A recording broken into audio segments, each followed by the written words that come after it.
Sir మీ పేరు? నరసింహారెడ్డి అండి. నరసింహారెడ్డి గారు, ఆంధ్రప్రదేశ్లో రాజకీయం ఎట్లా ఉంది, ఏమనిపిస్తుంది మీకు?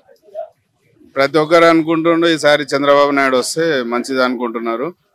అంటే ఎందుకు జగన్ గారి పాలన బాలేదా? బాలేదంటే అన్ని అప్పులు చేసి బిల్డింగ్లు గిరి పెట్టేసి రాష్ట్రాన్ని అధోగతి పాలు చేసిండు చెప్పుకుంటున్నారు అందరూ.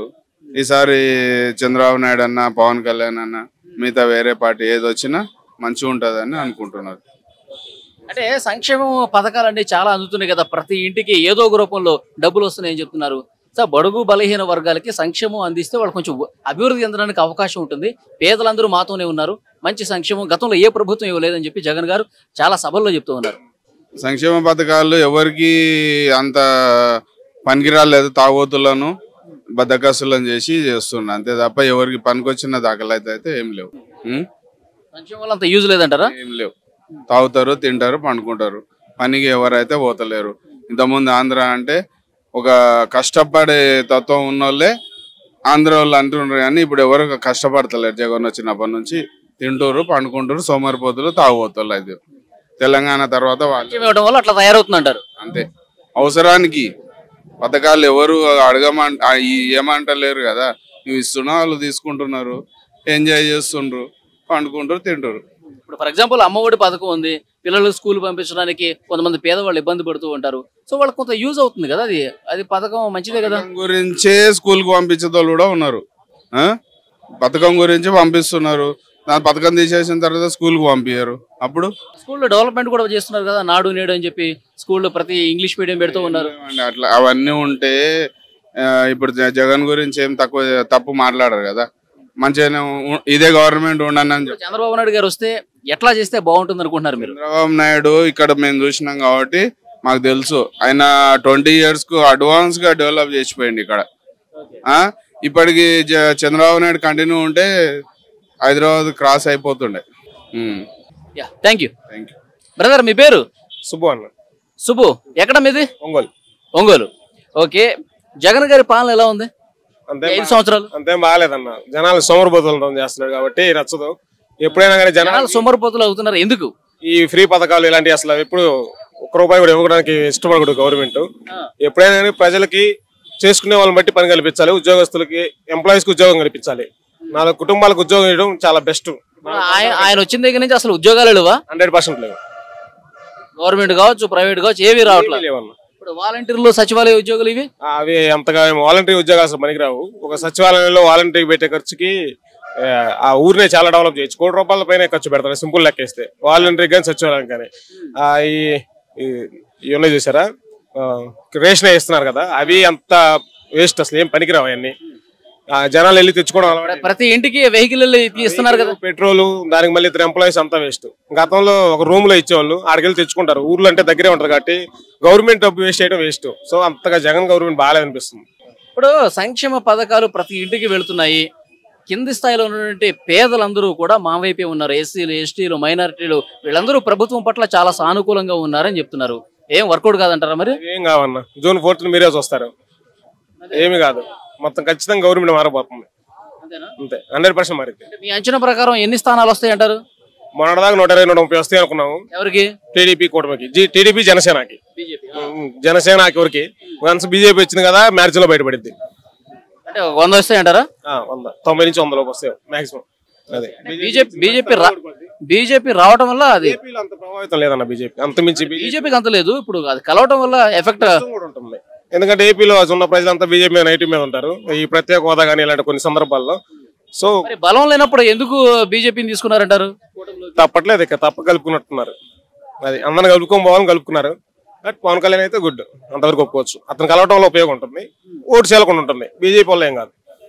అది తెలిసినా కానీ కొంత గెలుపు అయితే కూటమికి ఉందంటారు. గెలుపు పక్కా ఉందన్న. ఇప్పుడు జగన్ చేసే పరిపాలన ముందు కేవీ పాలన గెలిచేస్తాడు, ఆపోజిట్ ఇంకో పార్టీ లేకపోతే. So 100% opposite. దారుణంగా ఉందా జగన్ పాలన? ఒకసారి రండి నాతో పాటు ఏపీ చూపిస్తాను. Okay brother, thank you. Sir మీ పేరు? శ్రీహరి.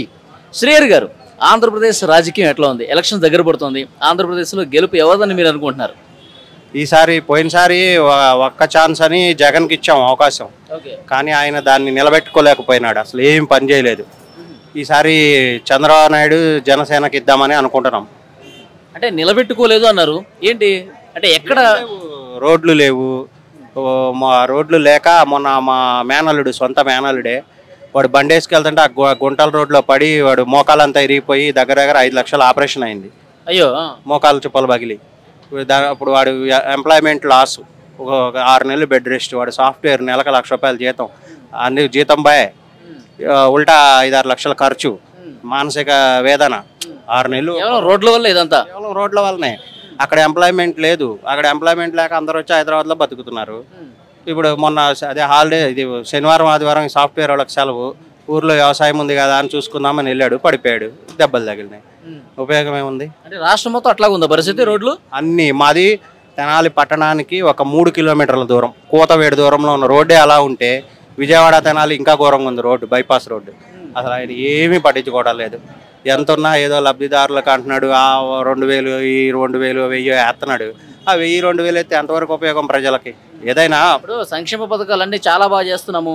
గత ప్రభుత్వం అసలు ఎవ్వరు కూడా ఇంత గొప్పగా సంక్షేమం చేయలేదు. ప్రతి ఇంటికి డబ్బులు వస్తున్నాయి అంటున్నారు కదా. ఏం డబ్బులు? నా బొంద ₹1000 ఇస్తే ఏం ఉపయోగం? ఇప్పుడు ఆవార కరెంటు బిల్లులు దంచి కొడుతున్నారు. మా ఇంట్లో ఉండేది 2, మా అమ్మ మా నాన్న. నేను హైదరాబాద్లోనే ఉంటా. వాళ్ళకి ₹950 కరెంటు బిల్లు ఇచ్చాడు, ఉన్నదే 2. పక్క సంక్షేమం అని చెప్పి డబ్బులు ఇస్తే మళ్ళీ అవే లాక్కున్న పరిస్థితి. ఇచ్చేది ₹10, ₹100 గుంజుకునేది 200. మా పట్ల మరి మా మదర్ ఫాదర్కి ఏం రావు సంక్షేమ పథకాలు, ఎందుకంటే వాళ్ళకి పింక్ కార్డు హోల్డర్స్. అప్పుడు ఏదో వైట్ రేషన్ కార్డు ఉన్న తర్వాత దాన్ని రద్దు చేసేసాడు. వైట్ రేషన్ కార్డు ఏదో 2 ఎకరాల భూమి ఉందని చెప్పి రద్దు చేసి పడేసిండు. వాళ్ళ పేరు మీద 2 ఎకరాల భూమి ఉండే, రద్దు చేసేసిండు. ఇంకా మరి ఇంకేం సంక్షేమ పథకం వస్తుంది? ఏం రావట్లేదు. రాకపోగా ఉన్న ఉల్టా కొత్త వాళ్ళకా అంటే ఉల్టా చోర అన్నట్టు అయిపోయింది. సార్, ఇప్పుడు 3 రాజధానులు అని చెప్పేసి అంటూ ఉన్నారు. ఇప్పుడు డబ్బులు మొత్తం ఒక దగ్గరే పెట్టే బదులు అసలు అక్కడ ఏమీ లేనిది దాన్ని జీరో నుంచి డెవలప్ చేయాలి అమరావతిని. ఇప్పుడు ఆల్రెడీ వైజాగ్ ఒక మంచి సిటీ మనకుంది, దాన్నే మనం రాజధానిగా పెట్టుకుందాం, అడ్మినిస్ట్రేషన్ క్యాపిటల్ చేసుకుందాం, కర్నూలుని న్యాయ రాజధాని చేసుకుందాం, ఈ శాసన రాజధాని ఎలాగో ఇక్కడ అమరావతి దగ్గరే ఉంటుందని చెప్పారు. ఈ 3 రాజధానులకి ఈ ఎలక్షన్స్లో ప్రజలు ఎంతవరకు సానుకూలత చూపించే అవకాశం ఉంది? 100% చూపిరు. ఎందుకంటే 3 రాజధానులు అన్నాడా. ఆల్రెడీ అమరావతిలో చంద్రబాబు నాయుడు కట్టించిన రాజధాని నుంచేగా ఈయన 5 సంవత్సరాలు పరిపాలన చేసింది. ఒక రకంగా చెప్పాలంటే అంతే కదా. ఒక రకంగా చెప్పేది ఏమన్నా కరెక్టేగా. అక్కడ బోల్డ్ బిల్డింగులు ఆల్మోస్ట్ 90% కట్టేసి వాటిని కొంచెం ఏది ప్లాస్టరింగ్ చేసి కరెంటు బిగించుకుంటే వాడుకునేంత బిల్డింగులను అలాగే పాడుపెట్టేశాడా. ఉన్న రోడ్లన్నీ తవ్వేశాడా. బోల్డ్ అది ల్యాండ్ ఎంత ఇచ్చారు ప్రజలు, వాళ్ళకి ఏం చేయకుండా. నువ్వు ఇప్పుడు ఆల్రెడీ ఎన్ని ఆఫీసులు కట్టించినాడు చంద్రబాబు నాయుడు, డీజీపీ ఆఫీస్ అని అన్ని ఆఫీసులు కట్టించినాడు. మిగతా వాళ్ళందరూ వాడుకుంటారుగా. ఈయన వైజాగ్ అన్న తాత్కాలిక భవనాలు అని చెప్పేసి భవనం ఎందుకు తాత్కాలికం అయితే? అతను ఏమన్నా అంటే ఫస్ట్ ఇది ఇంకా పెద్ద మనం ఆకాశ హర్మ్యాలు మంచి కట్టించుకున్న ఐకానిక్ బిల్డింగులు కట్టించుకున్నాక ఇవి దాంట్లోకి షిఫ్ట్ చేసి ఆ బిల్డింగులు వేరే దానికి వాడుకుందాం అన్నాడు. అంతేగాని అయ్యేం తాత్కాలికం అంటే రేకుల షెడ్లు అంటే తాటాకు గుడిసెలో కాదుగా. అయ్యో రేకులు. ప్రజలు ఏంటి సార్ అంత వ్యతిరేకంగా ఉన్నారా ప్రభుత్వానికి? అంటే మీ అంచనా ప్రకారం? సార్, చదువుకున్న వాళ్ళందరూ వ్యతిరేకమే సార్. చదువులేని మూర్ఖులు మాత్రమే జగన్కి సపోర్ట్ చేస్తున్నారు. ఇప్పుడున్న లాస్ట్ టైం నేను జగన్ కొట్టేసినోడ్నే. ఇవన్నీ 5 సంవత్సరాలు చూసి అసలు 150 సీట్లు ఇచ్చినోడు యువకుడు ఎంత మంచి పరిపాలన చేయాలి. ఇప్పుడు బ్యాటరీల కంపెనీ ఉంది సార్, అమర్ రాజా. దాంట్లో మా చిన్నమ్మ కొడుకు చేస్తాడు, నెలకు 40,000 శాలరీ వాడికి. వాళ్ళు ఇంకో యూనిట్ పెడతానంటే పొల్యూషన్ అని ఎల్లదొట్టాడు. అది చక్కగాను ఇక్కడ తెలంగాణ గవర్నమెంట్ హ్యాపీగా రెడ్ కార్పెట్ వేసి తీసుకుంది కేసీఆర్. మంచి ఇక్కడ వాళ్ళకి ఎంప్లాయ్మెంట్ ఇస్తున్నాడు, తప్పేముంది దాంట్లో? ఏం కాలుష్యం? అట్లా అంటే కాలుష్యం వచ్చాయి. ఇప్పుడు భారతీయ సిమెంట్స్ అవి రావా కాలుష్యం? సిమెంట్కి పరిశ్రమ అన్నాకే ఎంతో కొంత కాలుష్యం ఉంటుంది. అది ఇప్పుడు హోటల్ అన్నాక వ్యర్థ పదార్థాలు రావా సార్? ఇది హోటల్, సాయంత్రం మిగిలిపోయిన ఇడ్లీలు దోశలు వాడాయిరా వాళ్ళు, అంతే. అది కొద్దిగా గొప్ప వస్తుంది, దానికి ఏం చేయలేము. రైస్ మిల్లు ఉంది, రైస్ మిల్లో కూడా వస్తుంది మరి కాలుష్యం, అవునా కదా? కానీ బడుగు బలహీన వర్గాల ప్రజలు, బీసీలు కావచ్చు, ఎస్సీలు కావచ్చు, ఎస్టీలు కావచ్చు, మైనార్టీలు కావచ్చు, వీళ్ళందరికీ అద్భుతమైనటువంటి సంక్షేమం అందిస్తున్న ఆ ఓట్లన్నీ మాకే అంటున్నారు కదా వైసీపీ వాళ్ళు. అదే చూద్దాం సార్, అద్భుతమైన సంక్షేమం వస్తే. మరి మొన్న బడుగు బలహీన వర్గాలు మొన్న ఎమ్మెల్సీలో 2 ఎందుకు ఓడిచ్చారు? మొన్న 2 ఎమ్మెల్సీల్లో బడుగు బలహీన వర్గాల ఓట్లు కూడా ఉంటాయి కదా, మరి వాళ్ళు ఎందుకు వేయలేదు? వేయాలి కదా. అది ఆయన చేసుకుని అన్ని తప్పు పనులు చేసుకున్నాడు సార్. ఇప్పుడు వచ్చి నేను సిద్ధమా అంటే ఏం చేయాలి? బడుగు బలహీన వర్గాలని ఇప్పుడు ఒక డాక్టర్ని చంపేశారు వైజాగ్లో, ఎస్సీ ఆయన డాక్టర్ సుధాకర్ గారు. ఆయన ఏం పాపం చేశాడు పాపం, అవునా కదా? నువ్వు ప్రభుత్వం ఇంకా నడపాలి, ఎంకరేజ్ చేయాలి. కానీ నువ్వు ఇట్లా మందిని చంపుకుంటూ పోయి వచ్చిన వాళ్ళందరిని కొట్టి కాల్చి శాంతి భద్రతలు లేవు సార్. అసలు మా సొంత పొలంలో 50 బస్తాల ధాన్యం దొంగలెత్తుకు వెళ్ళిపోయారు. దాన్ని మేము కేసు పెడితే ఇంతవరకు దిక్కు కూడా లేదు. 50 బస్తాలు అంటే ₹1,00,000 ఇప్పుడు వాల్యూ.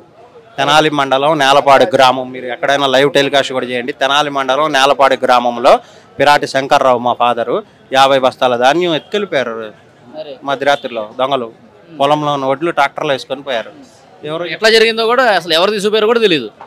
కేసు పెడితే కూడా పోలీసు వాళ్ళు వచ్చి మా దగ్గర 10,000 5,000 అని ఉల్టా డబ్బులు ఎత్తుకెళ్తున్నారు తప్ప అసలు దానికి ఇన్వెస్టిగేషనే లేదు.